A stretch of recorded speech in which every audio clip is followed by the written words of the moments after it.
Hi, welcome to another video. This is Tony, and in today's episode, I'm going to show you how you can organize your sentiment stamps and create a catalog so that when you are making a card project and you're looking for the perfect sentiment, it's much easier for you to retrieve it from your stash rather than going through hundreds of your stamp sets in your collection and wasting your time and effort. So in this video, I'm going to break down the way I used to do it in the past, and I'm going to show you an improved way of how I'm going to catalog my current new collection of hundreds of sentiment stamps. So stay tuned and keep watching the video.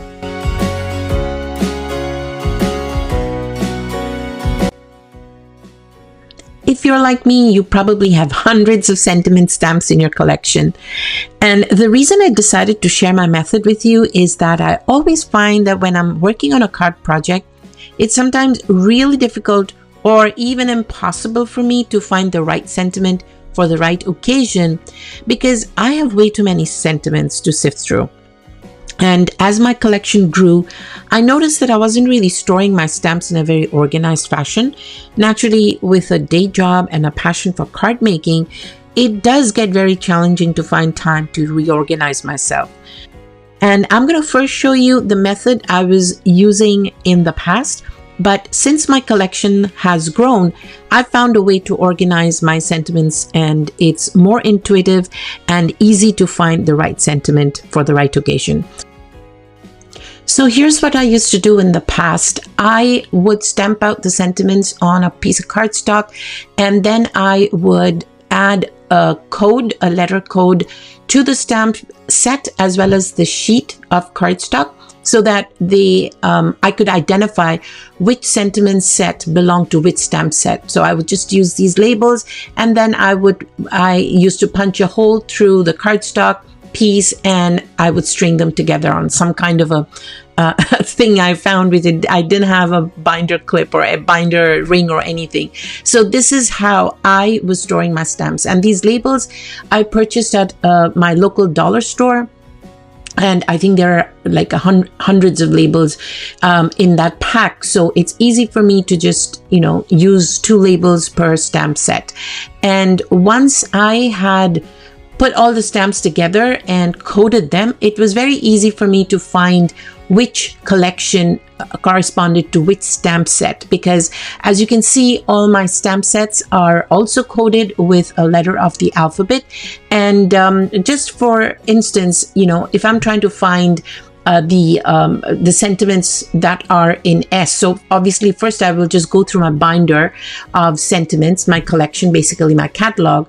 I would then, if I'm looking for thank you sentiments, there I would go to that stamp set.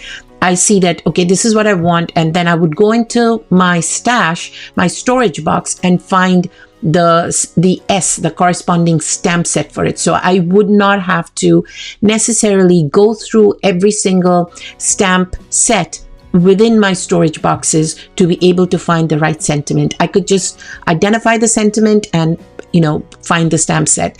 And then I just keep my stamp sets in that envelope that I purchased from scrapbook.com. And the sets of envelopes then go into my storage box. So that's how I used to keep and catalog my sentiment stamps. So now going forward, I've decided to change up my process a little bit since I have a growing collection, and I find that my past process wasn't as intuitive. So right now I'm going to actually stamp out all the sentiments on simple copy paper because I have hundreds and hundreds of sentiment stamps. And if I continue to use cardstock, I will actually be wasting my cardstock in a way. And my cardstock is pretty expensive because I usually source it from the US, and being in Canada, I need to pay the difference in currency, shipping, and duties and things like that. So I'm going to use simple copy paper. And since this is just a catalog, I've punched out 3 holes, and I'm going to put them in a 3-ring binder because that is going to be very easy for me to locate and find the sentiments, because they'll all be coded. So that is what I'm planning to use that's the method I'm planning to use going forward. Now, before I can actually start cataloging, what I decided to do was write down all the various occasions and categories of sentiments I would like to create within my catalog. So, for instance, birthday is an occasion or a category, if you will. Then there is thank yous, the thank you sentiments, right? So it's basically a category more than an occasion. There'll be, welcome baby boy and welcome baby girl, etc. So here you see me creating a set of categories that I'm going to use for my various sentiments, and that is what is going to help me catalog them per category, and then the retrieval of any of those sentiments is going to become so much faster and so much easier, because I'm going to also reorganize my storage, and I will make another video when I'm reorganizing my stamp storage, and then I can share that process with you as well. But right now I'm just busy, writing down all the different categories. Reading the categories, I realized that the Altenew stamp sets that I do have, they are all mixed sentiments. It's not like one occasion or another, it's a mix. So I decided to create a mixed sentiment category as well, which is going to also make it easier. Maybe not as easy, but you know what I mean. And you might also be wondering what happens to the sets that have a mix of patterns and sentiments. So for me, I'm not going to catalog the pattern in this set. I'm just going to go ahead and catalog the sentiments, so that again, I find the sentiments, but each of these sets will also have a code, so it doesn't get lost. So for this process, I'll need just a few supplies. One is I have a bottle of rubbing alcohol, because I'll be inking up the stamps and I need to clean them after. That is a black pigment ink, which I got off of Amazon, and it's really cheap, and I'm using pigment ink because I do not want the stamps to get stained, and pigment ink washes off pretty easily with rubbing alcohol. I normally use the Ranger's archival ink here, but I won't be using this simply because it'll stain the stamps, and I really don't want to stain my brand new stamps just yet. So I'm going to use that. And I have some regular invisible tape, because I'm going to use that to adhere the 2 acetate sheets that come with each stamp set, because when I remove the backing and remove the stamps, I invariably lose the acetate because it's transparent and it gets lost on my desk. So what I like to do is I'm going to tape down both the sheets together, and it'll create a hinge kind of, so it's easy to open the stamp set and retrieve any of the stamps, and also keeps both the sheets together. So this way that sheet isn't going anywhere. And this is what I am going to do now. I'm going to just kind of fold back that acetate sheet and expose the stamps. And before I ink it up, I rub my fingers across each of those stamps, because they have a residue when they are manufactured. So if I try to stamp with that on, I will not be able to get clear impressions. So I'm just going to rub my fingers and remove that residue, so I get really good impressions with the ink. And once I'm done that, I'm just going to leave the stamps right on there and ink them up, because I'm not using the stamps on any specific card project, right? So I'm just going to catalog them. So it doesn't matter if they're all stuck together and they appear like this in my catalog. So I'm just inking them up really well. The acetate sheets are also getting some of the ink, but I'm going to clean that up right after with that rubbing alcohol. So I'm not worried at all. So I'm done inking, and I just carefully lift up the stamp sheet and I'll just drop it on the white sheet of paper, so that if I drag the stamp across, obviously it's going to smudge. So I'm just going to drop it and apply nice pressure onto that sheet so all the ink gets transferred and I have a good impression. Again, sometimes the impressions are not always very clear, but it doesn't matter because this is just a catalog. But I'm going to try my best and get the ink as nice and crisp as possible. And there you go. All the stamps are there. They're pretty legible. They're looking pretty good. I mean, with a little bit of fading here and there, it's really not a big deal. I can read everything and that's it. So obviously in the next step, I am going to clean up my stamps, and because it's a pigment ink, I could use water as well, but I'm just using rubbing alcohol simply because the alcohol evaporates quickly and it'll, you know, the stamps will dry very fast. So I'm just doing that, cleaning it up. And see, when I remove one of the stamps, and I'm showing you a close-up here, it's all clean. Everything is gone, right? So it's really, I think I find it very useful to use rubbing alcohol to clean up the stamps rather. So right now I'm going to put that back into its packaging, and I am now going to label them because remember, we need the code, right? So each of the stamp sets and the corresponding sentiment sheets will get its own code. So I just take a Sharpie and I'll just restart my entire catalog. So I'll just say A. One goes on the sentiment sheet that's going to go into my binder, the other one goes on to the packaging. And you'll see later on, I actually changed my method just a little bit again on the fly, and I add that label to the actual acetate on the stamps rather than on the packaging, because the packaging might tear. So there I put the first sheet into the binder, and we are good. We are done with that first set of stamps. See how easy and quick that was?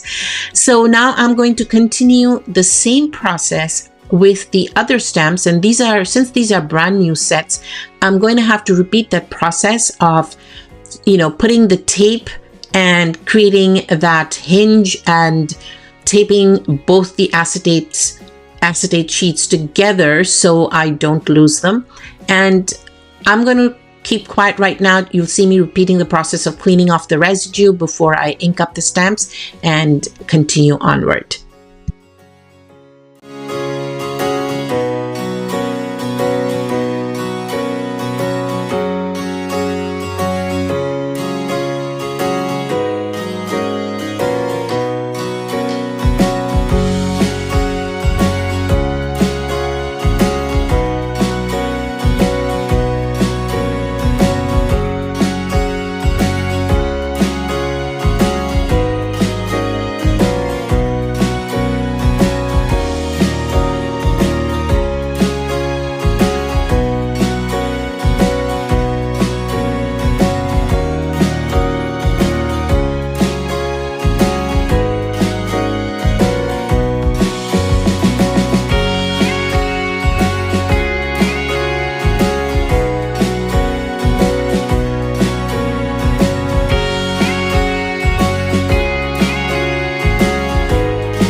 So now time for the third one, and this one you see it has a mix of sentiments and shapes, and naturally I'm not going to catalog the shapes along with the sentiments in this catalog, so I'm going to just, you know, do that process of hinging. And this time, once I remove the residue from the sentiment stamps, I'm only going to go ahead and ink up the sentiments and not the patterns. That way I don't have the patterns in here and I only have the sentiments added to this sheet. So I'm going to go ahead and add these sentiments as well to the sheet, and you can see that I'm applying nice pressure here, trying to get all the ink and getting a nice impression. I'm just pressing them down with my finger. And and voila. But you do see some smudges here, but you know what? I don't care because this is a catalog. This is not a card project. So I really don't mind. And this one I went ahead and actually quoted it with D. It should have been C, but I quoted it with a D simply because I had skipped the third sentiment strip set.